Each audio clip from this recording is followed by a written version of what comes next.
सुनो कच्ची कहानियां रॉ स्टोरीज बाय रवीरा।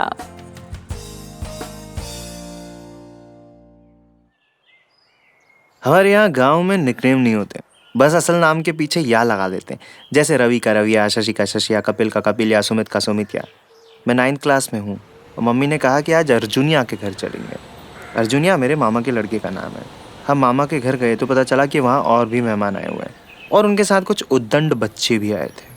मैंने थोड़ी देर तो मेहमानों को पानी पिलाया, बूढ़े लोगों से बात की, चाय का पूछा, हाँ ही हु किया, पर फिर मैं थक गया। बढ़िया हवा चल रही थी, आम का पेड़ सामने था, रस्सी की एक खाट बिछी हुई थी। मैं उस पर जाकर के लेट गया। हवा सरसरा रही थी, मैं हवा में नहा रहा था।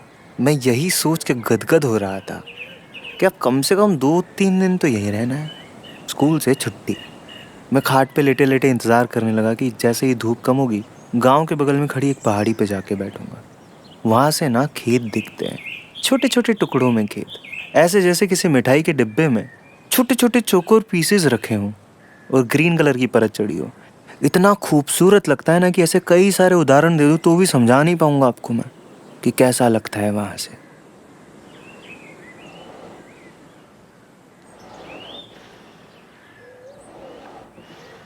मैं इस हल्की फुल्की नींद का मजा ले रहा था, तभी मेरे कान में कुछ बच्चों के हंसने की आवाज़ आई। ये हंसी शैतानी थी।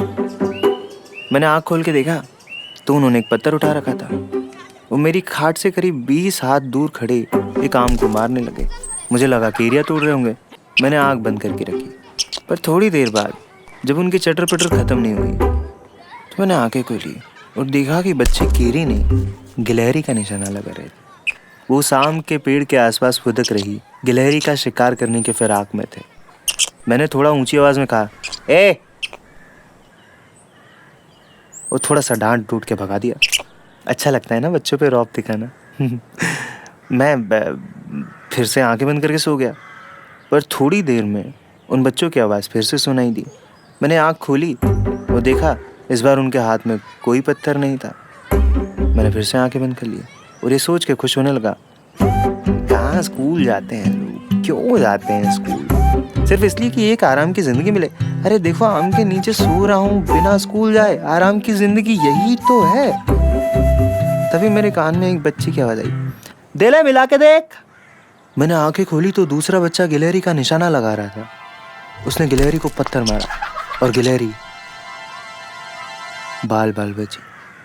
पत्थर इतने दम से मारा गया था कि पेड़ की थोड़ी सी छाल जमीन पे गिर गई। ये बच्चे डांट के तो सुनेंगे नहीं और मारा पीटी कर नहीं सकता क्योंकि वो लोग भी मेहमान आए। अब मैंने एक तरकीब निकाली। सोचा कि अगर पत्थर से डर के गिलहरी भाग रही है तो क्यों ना मैं भी बीच बीच में एक आध पत्थर छोड़ दूं ताकि बच्चों को लगे कि मैं उनके साथ खेल रहा हूं। लेकिन इस तरकीब से मैं गिलहरी को भगा दूंगा। मुझे महाभारत के कृष्ण याद आ गए। ऐसी ही कूटनीतियां थी उनके पास। वो भी युद्ध में ऐसे ही दिमाग लगाते थे। हर श्रावण में हमारे यहाँ रामायण पढ़ी जाती है, पर महाभारत, खैर महाभारत तो हो ही जाती है घर में, पढ़ने की जरूरत ही नहीं पड़ती।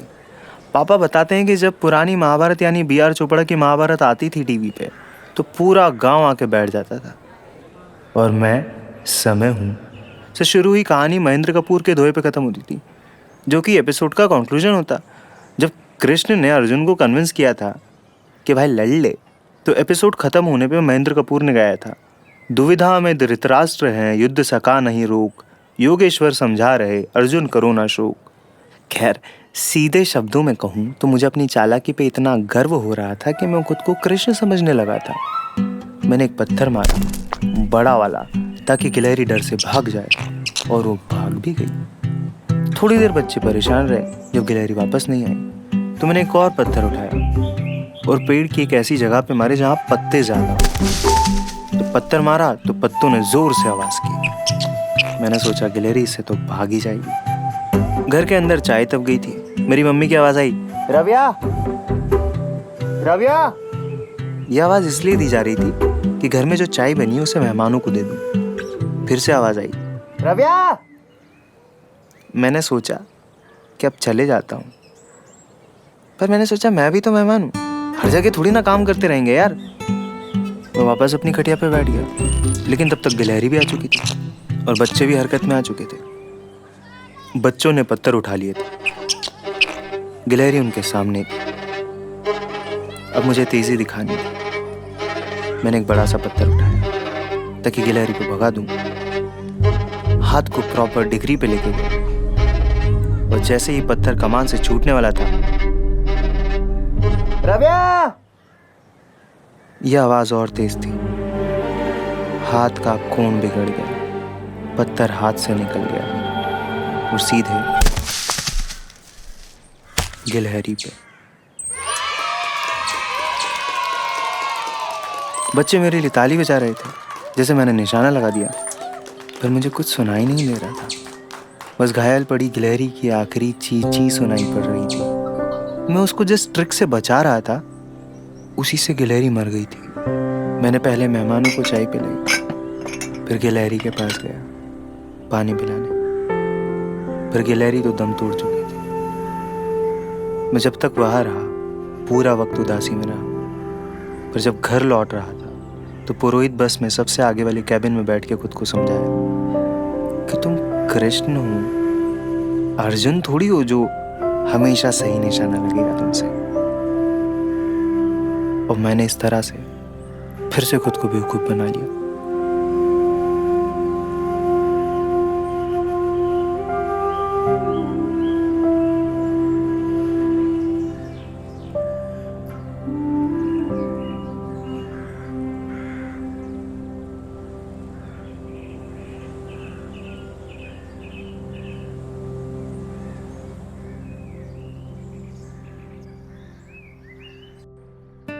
आप सुन रहे थे कच्ची कहानियां, रॉ स्टोरीज बाय रवीरा।